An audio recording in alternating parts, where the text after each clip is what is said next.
Hi, അസ്സലാമു അലൈക്കും. Welcome back. ഇന്നത്തെ സ്പെഷ്യൽ പഴംപൊരിയും കട്ടൻ ചായയും. വൈകുന്നേരം ചൂട് കട്ടൻ ചായയുടെ കൂടെ ചൂട് പഴംപൊരിയും. ആഹാ, എന്താ വൈബ്! വീഡിയോ എല്ലാവരും മുഴുവനായി കണ്ടു നോക്കുക. വീഡിയോയിലേക്ക് പോകുന്നതിന് മുമ്പ് എൻ്റെ ചാനൽ ആദ്യമായിട്ടാണ് കാണുന്നെങ്കിൽ ചാനലൊന്ന് സബ്സ്ക്രൈബ് ചെയ്ത് സപ്പോർട്ട് ചെയ്യണേ. ഈ ഒരു പഴംപൊരി റെഡിയാക്കാൻ വേണ്ടി ആദ്യം തന്നെ എടുത്തിരിക്കുന്നത് 1 കപ്പ് മൈദയാണ്. ഇനി ഇതിലേക്ക് വേണ്ടത് അരിപ്പൊടിയാണ്. വറുത്തതോ വറുക്കാത്തതോ എടുക്കുക. ഞാൻ 1/2 കപ്പ് അരിപ്പൊടിയും കൂടി ഇട്ട് കൊടുക്കുന്നുണ്ട്. ഇനിയിപ്പം ഞാൻ ഇതിലേക്ക് ചേർത്ത് കൊടുക്കുന്നത് പഞ്ചസാരയാണ്. മധുരത്തിന് ആവശ്യമായ പഞ്ചസാര ചേർത്ത് കൊടുക്കുന്നുണ്ട്. ഇനിയിപ്പം ഇതിലേക്ക് കുറച്ച് ഉപ്പ് ചേർത്ത് കൊടുക്കുന്നുണ്ട്.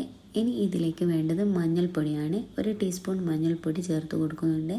അവസാനമായിട്ട് ചേർത്ത് കൊടുക്കുന്നത് ബേക്കിംഗ് സോഡയാണ്. ഇത് കുറച്ച് ഇട്ടാൽ മതി. അതും ഇതിലേക്ക് ചേർത്ത് കൊടുക്കുക.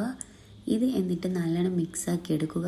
ബേക്കിംഗ് സോഡ ഇടുമ്പോൾ ശ്രദ്ധിച്ചിടാൻ നോക്കണം. കൂടിപ്പോയാൽ പഴംപൊരിയുടെ കളർ വരെ മാറിപ്പോകും. വെള്ളം കുറച്ച് ഒഴിച്ചിട്ട് മിക്സാക്കി എടുക്കുക. എല്ലാന്നുണ്ടെങ്കിൽ കട്ട പിടിക്കും. ഞാൻ 1/2 കപ്പ് വെള്ളം ഒഴിച്ച് കൊടുക്കുന്നുണ്ട്. പിന്നെ നിങ്ങൾ എടുക്കുന്ന മൈദക്കും അരിപ്പൊടിക്കും വെള്ളം കൂടിയും കുറച്ചും എല്ലാം എടുക്കുക. ഞാനിപ്പം മൊത്തത്തിൽ മിക്സാക്കി എടുത്തിട്ടുണ്ട്. ഇതിപ്പോൾ നമുക്ക് പെട്ടെന്ന് തന്നെ ചുട്ടെടുക്കാൻ പറ്റും. ഇനിയിപ്പം എടുത്തിരിക്കുന്നത് പഴം ആണ്. ഒരു ഒത്ത പഴമാണെങ്കിൽ അടിപൊളിയായിരിക്കും. പഴംപൊരിക്ക് നല്ല ടേസ്റ്റും ആയിരിക്കും. ഞാനിപ്പോൾ പഴം കട്ടാക്കുന്നത്, ഒരു പഴം 4 പീസായിട്ടാണ് കട്ടാക്കുന്നത്. അപ്പോൾ ഞാൻ പഴം കട്ടാക്കി എടുത്തിട്ടുണ്ട്.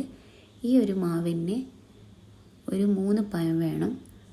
ഞാൻ ഇപ്പോൾ ഓയിൽ ചൂടാക്കി എടുത്തിട്ടുണ്ട്. വെളിച്ചെണ്ണയോ ഏതെങ്കിലും റിഫൈൻ ഓയിലോ എടുക്കുക. ഏതായാലും കുഴപ്പമില്ല. ഞാൻ സൺഫ്ലവർ ഓയിലാണ് ചേർത്ത് കൊടുത്തത്. ഈ ഓയിൽ നല്ലോണം ചൂടായി വരണം. എന്നിട്ട് അതിലേക്ക് ഈ പീസാക്കിയ പഴമില്ലേ, അത് ഈ എണ്ണയിലിട്ട് പൊരിച്ചെടുക്കണം. എണ്ണ ചൂടായിട്ട് വന്നാൽ മാത്രം പഴം ഇട്ട് കൊടുക്കുക. ഇനി ഒരു ഭാഗം കുക്കായി വന്നാൽ തിരിച്ചിട്ട് എടുക്കുക. മീഡിയം ഫ്ലെയിമിലിട്ട് പൊരിച്ചെടുക്കാം. തിരിച്ചും മറിച്ചു വിടണം. ഒരു ഭാഗം കുക്കായി വന്നാൽ മറ്റേ ഭാഗം തിരിച്ചിട്ട് കൊടുക്കുക.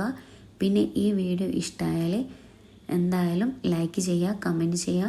നിങ്ങളുടെ ഫ്രണ്ട്സിനും ഫാമിലിക്കും ഷെയർ ആക്കാം.